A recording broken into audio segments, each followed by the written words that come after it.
Saudações a todos, galera, bem-vindos aqui a mais um vídeo do canal Marcos Martinho. E Flamengo e Bragantino se enfrentaram no sábado à noite, às 9 horas da noite, no Maracanã.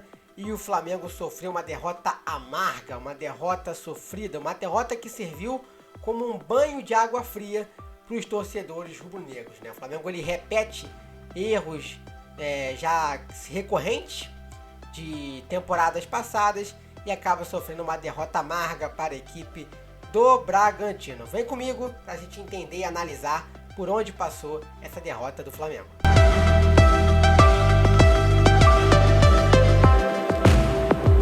Bom, antes de começar, já quero deixar alguns comentários já anteriores à análise, né, em si, que vai começar pelo posicionamento. Depois vamos comentar um pouco sobre as dinâmicas das equipes, mas antes de começar realmente destacar alguns pontos que eu já ressaltei no vídeo. Primeiro ponto, o Flamengo ele repete erros, o Flamengo ele volta com os erros já velhos, né? Eles reaparecem nesse confronto contra o Bragantino e o Flamengo sofre uma derrota. Quais são esses erros já recorrentes, né? O Flamengo ele voltou a estar espaçado em campo, uma coisa que não estava acontecendo nos últimos jogos. O Flamengo ele não conseguiu impor a mesma marcação sob pressão em cima dos seus adversários. O Bragantino ele teve sim liberdade para realizar a sua transição ofensiva. Esse é o segundo ponto. Terceiro ponto é aquela de extinção entre o primeiro para o segundo tempo, né? E não estou afirmando que o primeiro tempo foi bom, até porque não foi, mas o segundo tempo fisicamente foi pior. Os jogadores eles caíram muito de intensidade. O primeiro tempo já não teve uma boa intensidade, o segundo tempo caiu ainda mais. Então já erros já recorrentes, erros repetitivos nessa equipe do Flamengo que culminaram numa derrota de 3-2 de virada para a equipe do Bragantino. Iniciando pelo posicionamento das equipes, defensivo e ofensivo, o Flamengo ele inicia o seu jogo em organização ofensiva naquela famosa formação com a trinca de defesa com Felipe Luiz como terceiro zagueiro, Rodrigo Caio como central, Arão como zagueiro pelo lado direito, Gerson e Diego como a dupla de volantes, mais à frente Vitinho junto com BH e Muniz no entre linhas adversário, aberto pelo lado esquerdo Michael, aberto pelo lado direito o Mateuzinho, jogadores que dão a amplitude de campo. Com aquela mesma variação do Gerson subindo um pouco mais, se juntando ao Vitinho no entre linhas, e aí formando 4 jogadores no entre linhas, que é o Vitinho, o Gerson, o BH e o Muniz. Uma coisa já padrão, uma coisa que nós já esperávamos dessa equipe do Flamengo em relação ao seu posicionamento. Porém, o posicionamento do Flamengo em organização defensiva era aquele 4-4-2, porém num bloco médio. O Flamengo voltou a recuar um pouco mais o bloco de marcação, voltou a não realizar uma marcação sob pressão. O Flamengo não conseguia colocar pressão no portador da bola, a bola sempre descoberta, e isso facilitou as transições ofensivas, as chegadas no ataque do Bragantino, né? O Bragantino que por sua vez ele veio a campo variando no início do jogo o seu bloco de marcação, né? Ele marcava no bloco alto, bloco médio, bloco baixo, variava bastante e também variava as suas formações. Às vezes iniciando por um 4-4-2, duas linhas de 4 com o Ramires e o Ítalo na primeira linha de frente, com 2 jogadores, uma segunda linha de 4 com o Arthur, o Evangelista, o Raul e o Elinho, e uma última linha com o Aderlan, junto com o Léo Ortiz, o Fabrício Bruno e o Everson, né? Variando para o 4-1-4-1, com o Raul ficando esse único homem entre as linhas de marcação, e uma segunda linha de 4 com o Elinho, o Ramires, o Evangelista e o Arthur, com só o Ítalo na frente. Era outra variação tática da equipe do Bragantino em organização defensiva. Em organização ofensiva, atacava no 4-1-4-1. O Bragantino em alguns momentos, principalmente no primeiro tempo, no início, ele teve a posse da bola, ele conseguia trabalhar essa posse da bola, trabalhava no 4-1-4-1 com o Raul mais recuado e uma segunda linha de 4 com o Evangelista, com o Arthur Evangelista, o Ramires e na esquerda o Elinho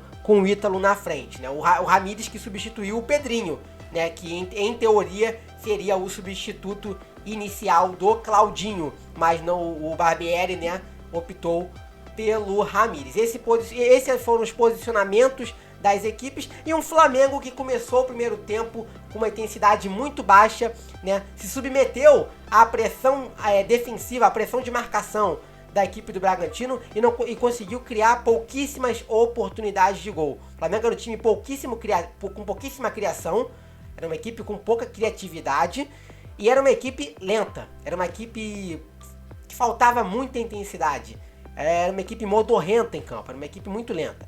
E o Bragantino ele começa numa boa intensidade, ele inicia tentando marcar sob pressão, inicia tentando ter o controle do jogo, e lá para os 10 minutos do primeiro tempo o Bragantino abre o placar. Com quem? Com o Aderlan.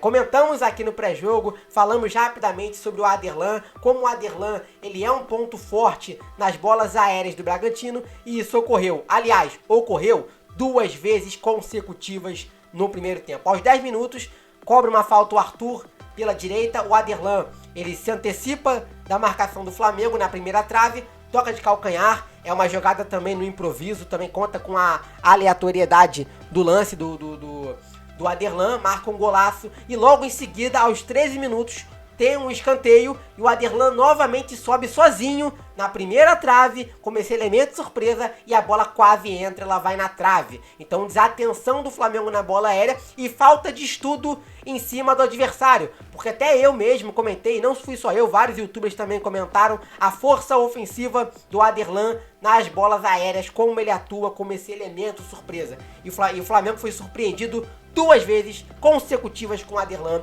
no primeiro tempo nas bolas aéreas. O Bragantino então inicia com uma boa intensidade no começo do jogo. Lá para os 15 minutos do primeiro tempo, o Bragantino começa a baixar um pouco as suas linhas de marcação e o Flamengo começa a ter o controle mais do jogo. Um Flamengo que priorizava a criação pelos corredores laterais. E no início, quando o Flamengo tinha a posse da bola, o Flamengo parecia estar jogando num campo inclinado pro lado esquerdo. O Flamengo só queria jogadas com o Michael, acionando o tempo todo o Michael, jogadas sem muita avaliação, sem muito critério, jogadas meio aleatórias, jogadas que apenas buscavam chamar a individualidade do Michael, tentando forçar a equipe do Bragantino a alargar a sua linha defensiva. Só que o Bragantino, diferente do Curitiba, ele tinha uma organização defensiva muito mais sólida. Ele não alargava a sua linha defensiva para abrir espaço pro Bruno Henrique infiltrar, pro Gerson infiltrar. O Bragantino não, ele manteve a sua compactação defensiva em largura, manteve a sua compactação defensiva e deixou o Michael mais livre para tentar criar jogadas. E o Michael foi nulo, o Michael não foi bem na partida contra o Bragantino, foi muito acionado e não conseguiu criar. Lá para os 30 minutos do primeiro tempo que o Flamengo começa a mudar a sua estratégia. Qual é a estratégia? Inverter mais o jogo.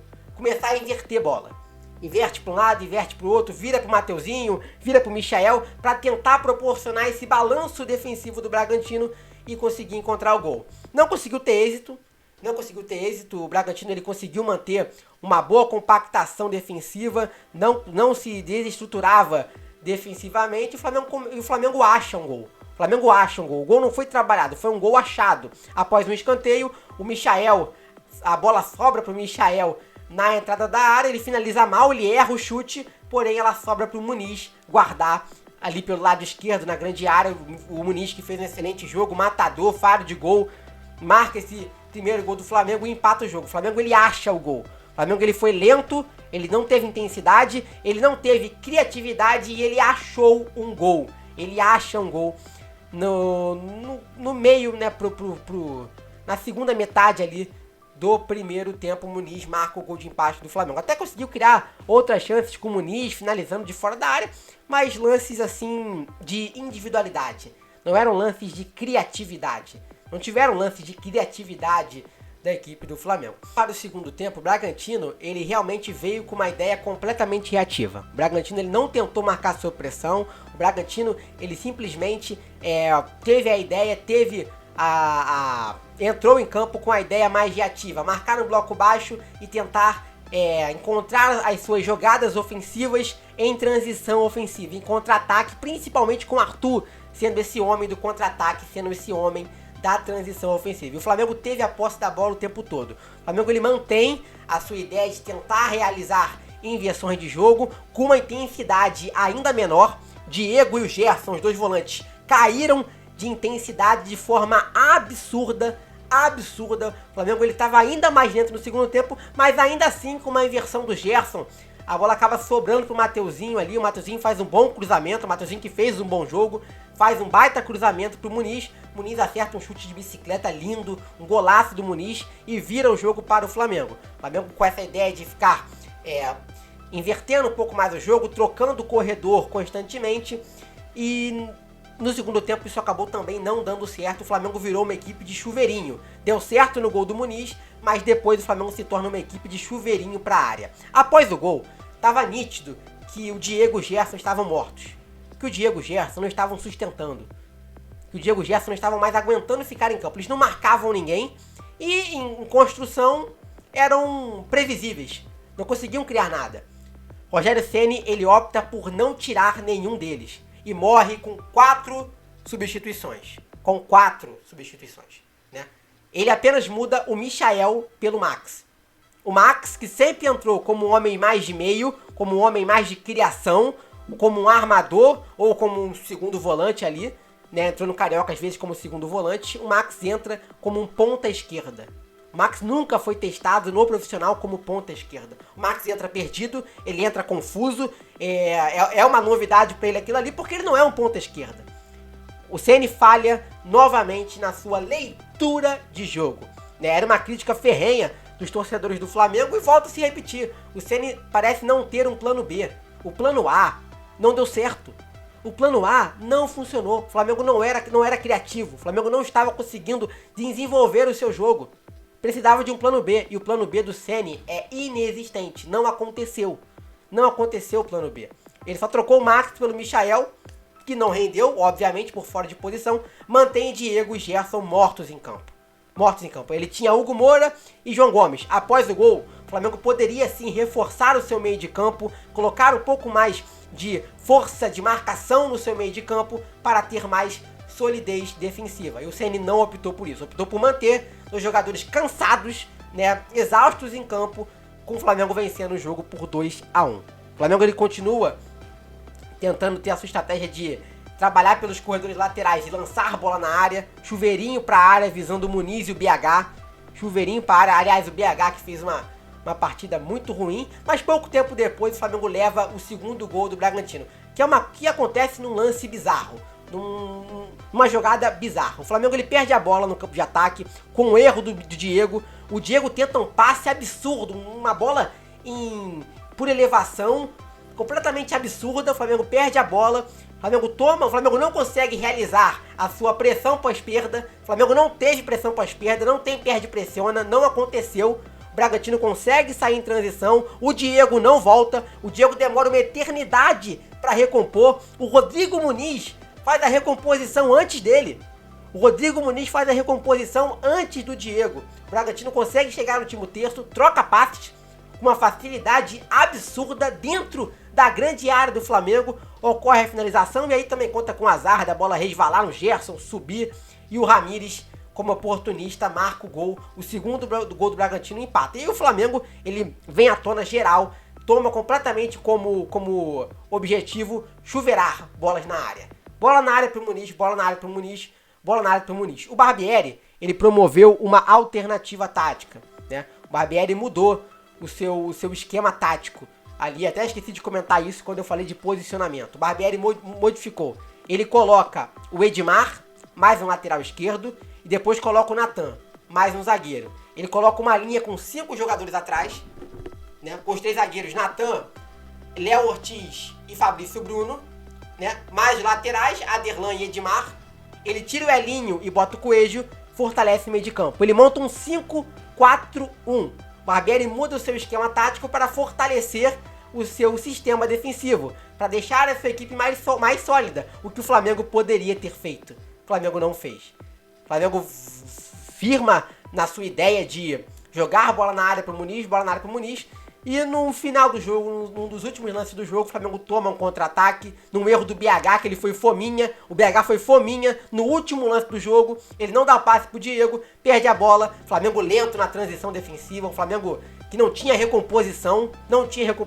O time do Bragantino sai em transição ofensiva. O Arthur com total liberdade. O Arão não encurta o espaço para ele. O Arthur com total liberdade faz o cruzamento e o Krigor, né, que entrou no segundo tempo, marca o gol de cabeça e o Bragantino vira o jogo para cima do Flamengo. Para finalizar aqui, eu só quero comentar que o Ceni reclamou na coletiva que não mexeu na equipe porque ele ignorou o fato do Flamengo estar vencendo e não ter mudado. Ele só comentou sobre a questão de não ter um banco de reservas com jogadores por opções ofensivas. Realmente não tinha. Realmente as opções ofensivas eram muito poucas, eram muito rasas, né? O elenco do banco de reservas em relação a opções de ataque eram curtas, ok. Mas curtas por opção. Porque o Ramon, que poderia entrar como um ala pelo lado esquerdo ao invés do Max, ele estava no sub-20. Preferiram colocar o Ramon como lateral do sub-20 contra o Boa Vista. Preferiram ter o Lázaro, que é uma opção de meio, pro Boa Vista, no sub-20. Então não teve banco, não teve opções numéricas, pelo menos, no banco, por opção. Porque preferiram priorizar o sub-20. Porque era pra estar Ramon no banco, era pra estar Lázaro no banco. E não estavam. Enfim, justificativas que não combinam. Justificativas que não foram reais. Que não cabem nesse jogo, né? Os jogadores tiveram uma queda técnica absurda no jogo. Gerson jogou muito mal, Diego jogou muito mal, Felipe Luiz fez uma partida terrível. Diego Alves, pra mim, falhou no terceiro gol, poderia ter saído do gol. O Mateuzinho, pra mim, foi muito bem. O Muniz também foi muito bem, na minha opinião, né? O Michael, péssimo. O Vitinho, apagado. O BH jogou muito mal, ainda perdeu um gol absurdo no segundo tempo, de cabeça, na pequena área. O Flamengo tecnicamente foi muito mal, mas taticamente voltou a ter problemas que já eram recorrentes na era Rogério Ceni. Se você gostou do vídeo, te inscreve no canal, deixa o teu like, conto com a ajuda de vocês aí no like. Se quiser compartilhar também, pode compartilhar, clica no botão aqui de compartilhar para se divulgar nas redes sociais. Comenta aqui embaixo a sua opinião sobre esse vídeo e sobre o jogo. Fui!